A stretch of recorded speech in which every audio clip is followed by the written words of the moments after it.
The galactic preserve of endangered sentience sprawled across 3 orbital platforms above the paradise world of Theta 7. To the galaxy's civilized species, it was a sanctuary, a place where the rarest beings in the known universe could be observed, studied, and protected from extinction. To Jasmine Rodriguez, it was a gilded cage.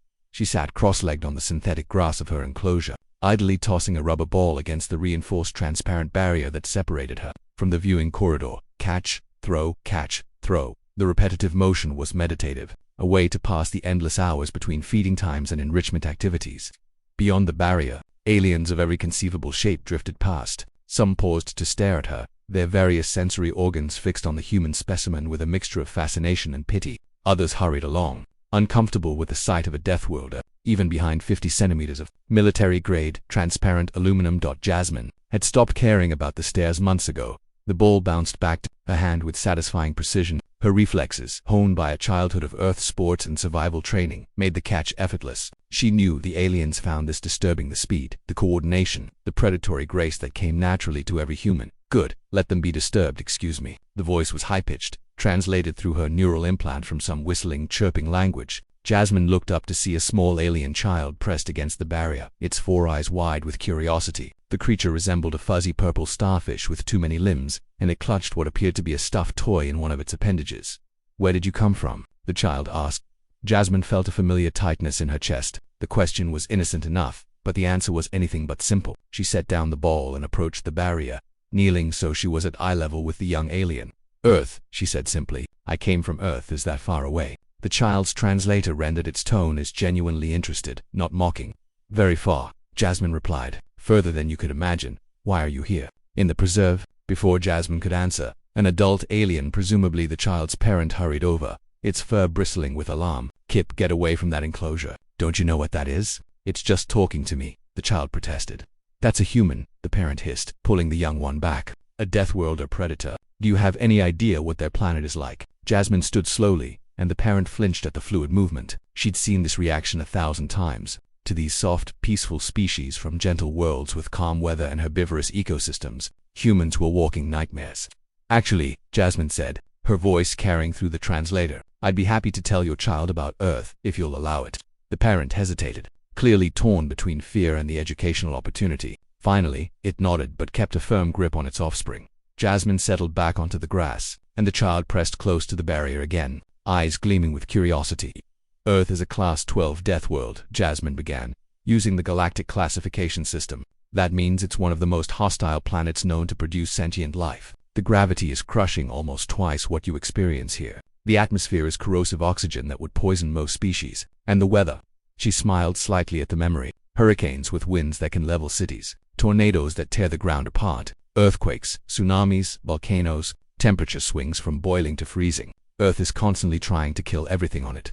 The child's eyes grew even wider. "And you live there?" "I was born there. So were my ancestors. Going back millions of years, we evolved in that hell. Our bodies had to become strong just to survive childhood. Our immune systems learned to fight off thousands of diseases. Our minds developed persistence and creativity because anything less meant death." "But why are you here?" the child asked again. "In the preserve." The tightness in Jasmine's chest intensified. She glanced around her enclosure at the carefully controlled environment, the enrichment toys, the observation cameras, a prison of comfort. "Because Earth was quarantined," she said quietly. "When humanity developed faster than light travel and entered galactic space, the Confederacy took one look at us and declared us too dangerous. Deathworlders are always isolated, but humans, we were special. Not just dangerous because of our physical abilities, but because of our psychology. We're aggressive, competitive, reckless. We take risks that terrify other species. We have something called ambition." The parent shifted uncomfortably, but the child leaned closer, "So they couldn't let us out into the galaxy." Jasmine continued. "We might start wars," they said. "Might conquer peaceful worlds. Might destabilize the galactic order. When our ship tried to establish first contact, they captured us," and she gestured around the enclosure. "Here I am, the galaxy's most dangerous predator, on display for your safety and education." "That's not fair," the child exclaimed. The parent pulled it back sharply. "Kip, that's enough. We need to go." "Wait," Jasmine called out. "One more thing." She picked up the rubber ball and, with a flick of her wrist, threw it straight up. It soared toward the ceiling of her enclosure 15 meters high and bounced off with a sharp crack before she caught it one-handed. The child gasped in delight. The parent went pale. "Do you know what this means?" Jasmine asked. "This is casual, normal movement for a human. On Earth, children play games that would be considered extreme sports here. Our athletes perform feats that break your physics models. We climb mountains for fun. We dive into oceans filled with predators. We jump out of aircraft for recreation.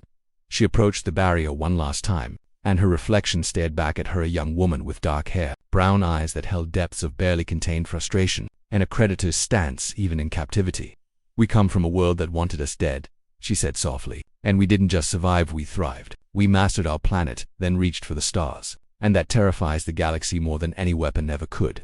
The child stared at her with something like awe. "You're amazing, Kip. We're leaving now." As the parent dragged the protesting child away, Jasmine heard it asking questions. Why do they keep her locked up? What did she do? Can't they let her go home? She couldn't hear the parents' responses, but she could guess. Safety, protocol, the greater good. All the justifications that had kept her here for 3 years. Ever since her exploration vessel had been intercepted at the edge of Confederate space. Jasmine returned to her spot on the grass and resumed her routine catch, throw, somewhere beyond these walls. Beyond this preserve, beyond this system, Earth still spun through the void. 7 billion humans lived their lives under that crushing gravity, breathing that poisonous atmosphere, thriving in conditions that would kill any other sentient species within hours, and they didn't even know one of their own was here, caged like an exotic animal. But Jasmine knew something the Confederacy didn't, something no amount of surveillance or containment could change. She was human, descended from persistence hunters who tracked prey for days, from survivors who endured ice ages and plagues, from explorers who crossed oceans on wooden ships. Patience was encoded in her DNA. The ball bounced back to her hand, and she smiled. Sooner or later someone would make a mistake, a security lapse, a bureaucratic oversight, a moment of inattention, and when that happened, the galaxy would learn what it really meant to cage a Deathworld predator. Humanity was patient, but humanity never forgot.